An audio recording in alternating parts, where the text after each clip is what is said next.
इस फ्लाइट में जब वो रिटर्न करते हैं तब एक ऐसा चीज होता है जो किसी ने भी कभी नहीं सोचा था। इसके बाद जो होता है, I think it was a signal from God कि आज आप टेक ऑफ मत करिए।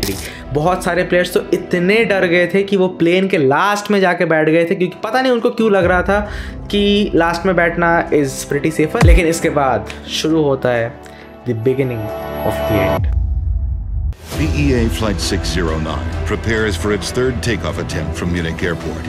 Out! Everyone out! Now! Blame for the tragedy would fall on one man behind one of the worst tragedies in the history of sport. February the 6th, 1958.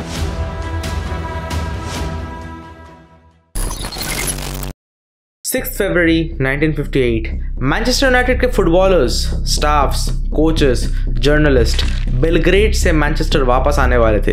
इस journey के लिए उन्होंने एक फ्लाइट को book किया, एक chartered flight, British European Airways flight number 609। इस flight का पायलट थे कैप्टन जेम्स थेन, जो रॉयल एयरफोर्स में फ्लाइट लेफ्टिनेंट रह चुके थे, एंड को पायलट थे कैप्टन केनेथ गॉर्डन रेमंड, जो भी एक रॉयल एयरफोर्स के ही पायलट थे, एंड वर्ल्ड वॉर 2 में उनका बहुत नाम भी हुआ था। ये एयरक्राफ्ट 6 साल पुरानी एयर स्पीड एम्बेसडर 2 वर्जन थी, जो कि 1952 में बनाया गया था। इन 44 पैसेंजर्स में से आधों को भनक भी नहीं था कि ये फ्लाइट उनकी जिंदगी की आखिरी फ्लाइट होने वाली थी। अब इससे पहले कि हम इस क्रैश के बारे में डिस्कस करें, थोड़ा बैकग्राउंड जान लेते हैं इस कहानी की। अप्रैल 1955 में क्रिएट हुआ यूरोपियन चैंपियनशिप, जो कि यूरोप में सारे फुटबॉल क्लब्स को इंक्लूड करता था। जब यूरोपियन चैंपियनशिप का पहला सीजन खेला गया, उस साल प्रीमियर लीग में चैंपियनशिप जीती थी चेल्सी, लेकिन चेल्सी को यूरोपियन चैंपियनशिप में पार्टिसिपेट नहीं करने दिया गया, क्योंकि football league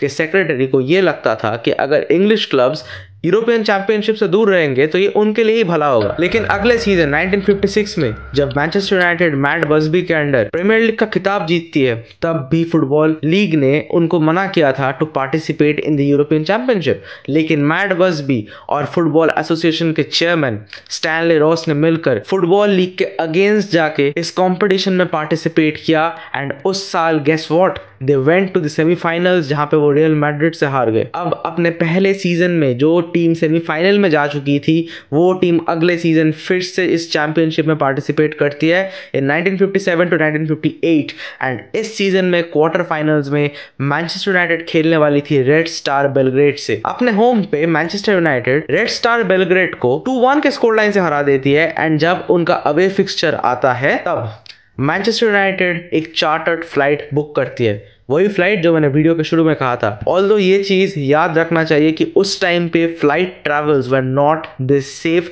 they were considered a bit risky. लेकिन मैनचेस्टर यूनाइटेड ने ये फ्लाइट इसलिए बुक किया था ताकि उनको ज्यादा प्रॉब्लम ना आए जब वो ट्रैवल कर रहे हो। वो बेलग्रेड में जाते हैं, वहां पे 3-3 का ड्रॉ निकाल लेते हैं, and they successfully go on to the another semifinal. लेकिन इस फ्लाइट में जब वो रिटर्न करते तब एक ऐसा चीज होता है जो किसी ने भी कभी नहीं सोचा था। जब यूनाइटेड बेलग्रेड आ रही थी तब इस प्लेन का कमांड कैप्टन थेन के पास था, लेकिन जब यूनाइटेड वापस जा रही थी तब कैप्टन ने ये चीज सोचा कि क्यों ना इसको को पायलट का हाथ में दे दिया जाए, एंड इसलिए जब वो वापस आ रहे थे तब इस प्लेन का कमांड था को पायलट रेमंड के पास। लेकिन as mentioned in the story before कि ये प्लेन बेलग्रेड से टेक ऑफ करती है, लेकिन आके रुकती है म्यूनिक में फॉर रिफ्यूलिंग। अब ये प्लेन जब रिफ्यूल हो जाता है, उसके बाद 2:19 में कंट्रोल टावर से ये क्लियरेंस आता है कि आप अब टेक ऑफ कर सकते हो। लेकिन रेमंड टेक ऑफ नहीं करते, क्योंकि उनके कैप्टन थेन को ये चीज नोटिस हुआ था कि इंजन के पोर्ट बूस्ट प्रेशर में कुछ प्रॉब्लम हो रहा है। पोर्ट बूस्ट प्रेशर एयरप्लेन का वो हिस्सा है जो आपको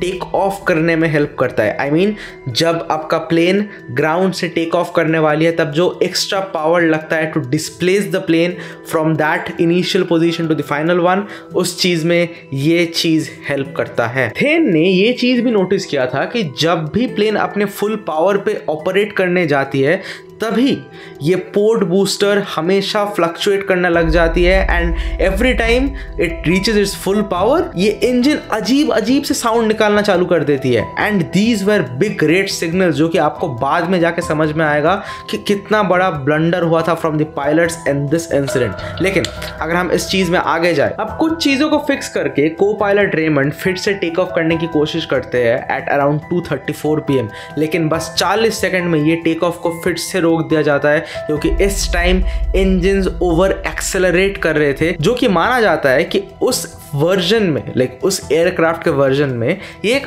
कॉमन सी प्रॉब्लम थी। एंड इसके बाद सारे प्लेयर्स को यही बोला जाता है कि आप लाउंज एरिया में वेट करिए, लेकिन इसके बाद जो होता है, I think it was a signal from God कि आज आप टेक ऑफ मत करिए। एक हेवी स्नोफॉल स्टार्ट हो जाता है एंड उस दिन के सारे फ्लाइट्स को कैंसिल कर दिया जाता है एक्सेप्ट दिस वन, क्योंकि इसमें इतना बड़ा ब्लंडर था कैप्टन का, तो हमें बाद में पता चलेगा।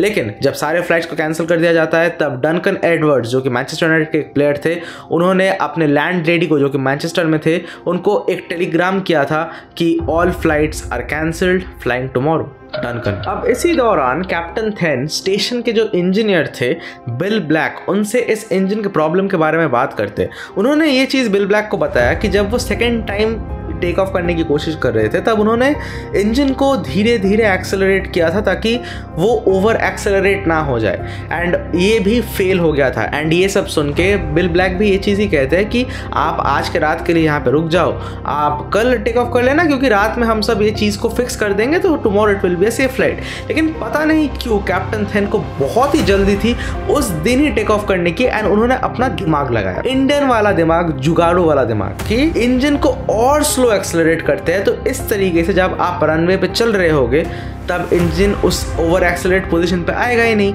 एंड उसके बाद जब आप टेक ऑफ करने वाले होगे या फिर आप टेक ऑफ कर चुके होगे, उस टाइम पे जाके इंजन को हम एक्सेलरेट करेंगे जहाँ से वो प्रॉब्लम नहीं आएगा। अब बिल ब्लैक भी क्या कहते, क्योंकि ये जो कैप्टन थे वो बहुत ही रिस्पेक्टेड कैप्टन थे, तो उनके ऊपर ज़्यादा कुछ बोलना अच्छा नहीं दिखता था। लेकिन इसके बाद गेस व्हाट क्या होता है, 15 मिनट के अंदर अंदर सारे प्लेयर्स को वापस प्लेन में बुला लिया जाता है। प्लेयर्स लाइक बिली वेलन इस फ्लाइट को बोर्ड करने से पहले ही बोल चुके थे that this may be death but I am ready. बहुत सारे प्लेयर्स तो इतने डर गए थे कि वो प्लेन के लास्ट में जाके बैठ गए थे, क्योंकि पता नहीं उनको क्यों लग रहा था कि लास्ट में बैठना इज़ प्रिटी सेफर, एंड शायद होगा भी, क्योंकि मुझे उतना प्लेन के बारे में आइडिया नहीं है। लेकिन इसके बाद शुरू होता है the beginning of the end. 2:56 PM को प्लेन रनवे पे मूव करना शुरू करती है। 2:59 PM पे प्लेन रनवे के होल्डिंग पॉइंट पे आके पहुंचती है, एंड इसी दौरान, इसी 3 मिनट के दौरान कैप्टन अपने आखिरी कॉकपिट चेक करते हैं and they find everything to be normal. And इसके बाद 3:03 पे वो कंट्रोल टावर को अपना फाइनल डिसीजन कहते हैं कि they are going to take off. Plane runway पे भागना शुरू करती है एंड कैप्टन थेन 54 किलोमीटर का राउंड प्लेन के स्पीड इंक्रीमेंट को सेट करते हैं, बट जब प्लेन 157 किलोमीटर पर आवर के स्पीड पे आती है, तब प्लेन का इंजन फिर से प्रॉब्लम क्रिएट करना शुरू करती है। थेन ट्राई करते हैं कि थोड़ा स्पीड एडजस्ट करके, थोड़ा कम ज़्यादा करके इस इंजन को काबू में लाया जाए, लेकिन that was of no use. Plane का स्पीड देखते ही देखते 217 किलोमीटर पर आवर पे पहुंच जाता है, जहाँ पे कंट्रोल टावर अनाउंस करते हैं V1। दैट मीन्स यहाँ से आप टेक ऑफ अब अबॉर्ट नहीं कर सकते। कंट्रोल टावर फिर से अनाउंस करता है V2, एंड यहाँ पे प्लेन के स्पीड को 220 किलोमीटर पर आवर होना चाहिए टू टेक ऑफ, लेकिन सरप्राइजिंगली प्लेन का स्पीड इंक्रीज तो हुआ ही नहीं, लेकिन वो फ्लक्चुएट कर रहा था around 217 kilometre per our, and इसके बाद वो ड्रॉप करता है 207 किलोमीटर, एंड इसके बाद 194 किलोमीटर। एंड अभी एक आवाज आता है कैप्टन रेमंड से, Christ we won't make it. And captain Thain अब सामने देख रहे थे कि उन्हें क्या फेस करना पड़ेगा। प्लेन रनवे से स्किड कर जाती है, वो एयरपोर्ट के फेंस को क्रैश करती है, आगे जाती है। प्लेन का एक विंग एक घर के साथ टकराने की वजह से टूट जाती है एंड उस घर में आग लग जाती है। प्लेन का टेल भी टूट जाता है एंड इसके बाद कॉकपिट का एक हिस्सा एक पेड़ पे जाके लगता है। फ्यूल टैंक एक वुडन हट पे जाके लगता है, जिस हट पे ऑलरेडी बहुत सारे टायर्स और फ्यूल्स थे एंड उसी वक्त उस हट पे आग लग जाती है। वो हट इमीडिएटली एक्सप्लोड कर जाता है एंड कॉकपिट के आसपास पूरा आग लग जाता है। एंड इसे देख के कैप्टन थिन समझ जाता है कि प्लेन बहुत ही जल्दी बर्स्ट होने वाला है। लेकिन इसी टाइम पे थेन अपने सारे क्रू मेंबर्स को बोलते हैं कि सारे के सारे लोगों को प्लेन से इवैक्यूएट करो क्योंकि it's an emergency now. Captain Rayment अपने सीट में ट्रैप हो जाते हैं and he makes Thain leave the airplane.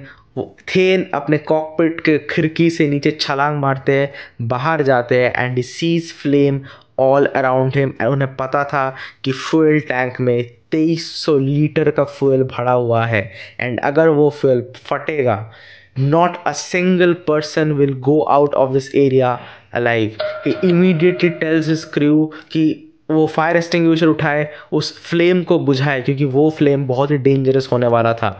Meanwhile players like Bobby Charlton and Dennis Viollet अपने सीट्स में ट्रैप हो जाते हैं एंड वो निकल नहीं पाते। एंड इसी टाइम पे जब गोलकीपर हैरी ग्रेग अपने होश में आते हैं तब वो आगे जाके इन दोनों प्लेयर्स की जान बचाते हैं क्योंकि वो ये जो लोग ट्रैप हो चुके थे उनको बाहर निकालते हैं और प्लेन के बाहर लेके जाते हैं। इस इंसिडेंट में टोटल 20 लोगों की मौत ऑन द स्पॉट हो जाती है। लेकिन इसके बाद जब सबको हॉस्पिटल लेके जाया जाता है तब और 3 लोगों की मौत हो जाती है एंड अनफॉर्चुनेटली डनकन एडवर्ड्स बाद में ऑलमोस्ट 2 हफ्ते बाद वो भी मारे जाते हैं because of the injuries that he faced in this crash. But as we come to the end of this video, हमें ये चीज़ याद रखना चाहिए कि इस प्लेन क्रैश के पीछे it was not the captain who was actually at fault, क्योंकि उस कैप्टन को बहुत सालों तक इस चीज़ को प्रूव करना पड़ा था that he was not at fault, क्योंकि जो भी चीज़ें मैंने तो इस वीडियो में कहा दोज वर रियल।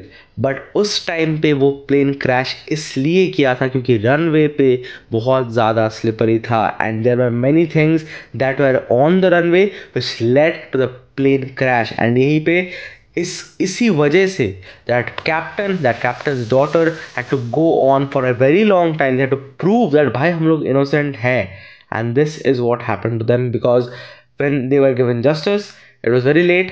वो कैप्टन उनकी उम्र भी हो गई थी, his daughter was also quite aged, but at the end of the day people understood that it was not the captain for whom the Manchester United the Munich disaster happened. यही था आज का वीडियो। कैसा लगा ज़रूर comments में बताना and अगर तुम्हें ऐसे वीडियोस अच्छे लगते हैं तो do make sure that you subscribe the channel. Click on the description below, check out my Instagram handle and I will see you guys in the next one. तब तक के लिए take care, bye.